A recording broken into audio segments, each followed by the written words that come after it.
Hello and very good afternoon. It's been a really long time since we have connected together. I hope you all must be doing very well. Winters are on its peak, and I am currently in Uttar Pradesh in my house, and it's almost 8 degrees Celsius over here in daytime at about 3 pm.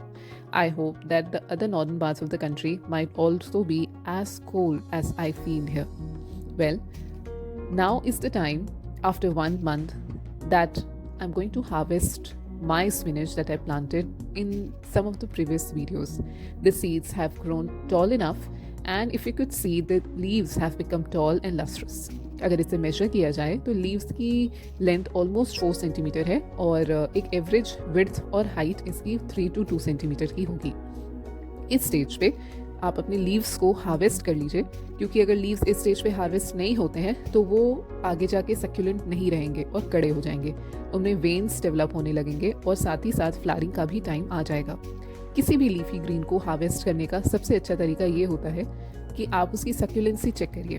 अगर leave succulent है और अपने एक average height तक पहुंच चुकी है तो this is the time to harvest it. मेरे स्पिनच की हाइट और विड्थ, उसकी ग्रोथ काफ़ी अच्छी हो चुकी है और मेरे हिसाब से now it's the time that I should harvest it.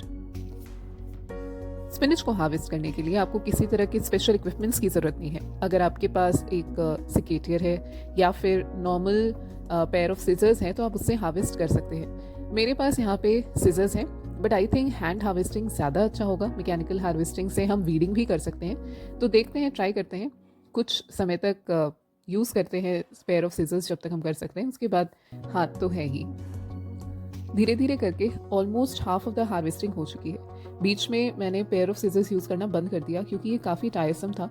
मुझे स्पिनच को पूरी तरह से जड़ से नहीं निकालना, क्योंकि मुझे इससे सेकेंड ग्रोथ चाहिए। साथ ही आई ऑब्जर्व्ड कि बीच की पत्तियाँ अभी भी छोटी हैं और इन्हें प्रॉपर ग्रोथ की ज़रूरत है। अगर इन पत्तियों को प्लक कर लिया जाए तो ये पूरे रूट्स के साथ बाहर आ जाते हैं और नया ग्रोथ इनसे नहीं लिया जा सकता। इसी वजह से what I am trying to do is कि मैंने हैंड मैकेनिकल प्लकिंग किया या हैंड प्लकिंग किया, जिससे कि मेरे स्पिनच की लीव्स तो बाहर आ गए पर स्टेम का कुछ पोर्शन रूट के साथ ही सॉइल में लगा हुआ है, जिससे आप देखेंगे कि 15-20 दिन बाद जब इसमें आप नई ग्रोथ देखेंगे तो वापस से कई सारे लीव्स आ चुके होंगे। स्पिनच एक हेवी फीडर है, दो ये लीफी ग्रीन है, पर इसमें नाइट्रोजन और पोटेशियम की काफ़ी ज़्यादा ज़रूरत पड़ती है। ये हाई इन आयरन होता है, इस वजह से इसमें आप कोई भी ऐसा बल्कि ऑर्गेनिक मैन्योर जैसे काउडंग हो गया या गोट मैन्योर का एडिशन हर 20 to 30 डेज पे आप ज़रूर करें। जब आप फर्स्ट हार्वेस्ट लेते हैं, जिस तरह मैं ले रही हूँ, तो ये रिकमेंडेड होता है कि फर्स्ट हार्वेस्ट लेने के बाद आप इसमें प्रॉपर वाटरिंग करिए, और अगर कहीं पेस्टिसाइड छिड़कने की ज़रूरत है तो आप नीम ऑयल यूज़ करें या कोई भी प्रेफर्ड पेस्टिसाइड यूज़ करें। और उसके बाद इसमें basal dose of any compost और बल्कि ऑर्गेनिक मैन्योर का एडिशन आप ज़रूर करें, जिससे कि आपका सेकेंड हार्वेस्ट काफ़ी अच्छा होगा। So this is the final picture. आप देख सकते हैं कि मैंने सारे लीव्स को हार्वेस्ट नहीं किया है क्योंकि हैंड प्लकिंग किया है, इस वजह से एक क्लीन हार्वेस्ट नहीं है। कुछ लीव्स अभी भी बहुत छोटे हैं, इन्हें प्रॉपर ग्रोथ की ज़रूरत है। इस वजह से जो बड़ी पत्तियां थी उन्हें ही हार्वेस्ट करके इन छोटी पत्तियों को, और जो लीव्स के स्टेम हैं उनको मिट्टी में वैसे ही छोड़ के I am going to fertilize it and provide water to it, ताकि अगले 15 से 20 दिन में मुझे एक अच्छा सेकेंड हार्वेस्ट मिल जाए। जब स्पिनच की प्लांटिंग मैंने शुरू की थी तो ऑलमोस्ट 15 या 10 ग्राम्स ऑफ सीड्स आई टुक, और इन सीड्स में से मुझे इतना अच्छा हार्वेस्ट मिला जो कि बिल्कुल ही एक्सपेक्टेड नहीं था, क्योंकि I am a new planter. By degree I am an horticulturist and by PG degree I am an MBA agri business management student. But farming आपको बहुत अच्छी चीज़ें सिखाता है, जैसे पेशेंस रखना, ये समझना कि every new thing takes time to happen and you have to be continuous, you have to be disciplined in the entire process.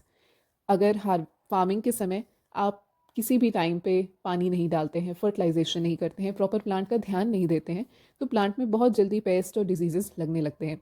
पर मेरी स्पिनच की जो हार्वेस्ट है वो काफ़ी अच्छी हुई है। इसमें आप देख सकते हैं एक भी पीली पत्तियाँ नहीं है, यानी इसमें through out this all the stages of the plant बहुत अच्छा मॉइस्चर कंटेंट मेंटेन रहा है। लीव्स जो लाइट ग्रीन से डार्क ग्रीन के बीच में है, इसका मतलब न्यूट्रिएंट कंटेंट काफ़ी अच्छा मेंटेन रहा है, खासकर नाइट्रोजन का कंटेंट बहुत अच्छा रहा है। तो ये जो छोटी छोटी चीज़ें हम बताते हैं, आपको सॉइल मिक्स कैसे बनाना है, आपको क्या फर्टिलाइजर्स ऐड करने हैं, इन छोटी छोटी चीज़ों से ही आपका हार्वेस्ट लास्ट में जाके इतना अच्छा निकल सकता है। यहाँ पर मेरे पास एक मेजरिंग स्केल है छोटा सा, जो कि 5 केजीज़ तक मेज़र करता है। इस पे पहले मैं अपना वो वेसल मेजर कर लूँगी, उसका वेट, जिसमें मैं अपने स्पिनच को मेजर करने वाली हूँ। तो जैसा आप देख सकते हैं कि इस वेसल को जब मैंने एडजस्ट किया है वेइंग स्केल पे, तो इस वेसल का वेट 87 ग्राम आता है। अब आइए हम धीरे-धीरे करके अपने स्पिनच को इस वेसल में ऐड करते हैं और डिफरेंस को माइनस करके पता लगाते हैं कि एक्चुअल हार्वेस्ट कितना है। Nice, 422 grams. अगर हम इन 422 ग्राम्स में से आप वेसल के वेट को माइनस कर दें तो अप्रॉक्सीमेटली 380 ग्राम्स का हार्वेस्ट हुआ है, विच इज़ नॉट बैड। एक छोटे से ग्रोथ कंटेनर में से 10 ग्राम ऑफ सीड्स में से विद इन 1 मंथ इतना हार्वेस्ट निकालना ऑप्टिमम है, और 3 से 4 लोगों की फैमिली को फीड करने के लिए इट इज़ क्वाइट सफिशिएंट।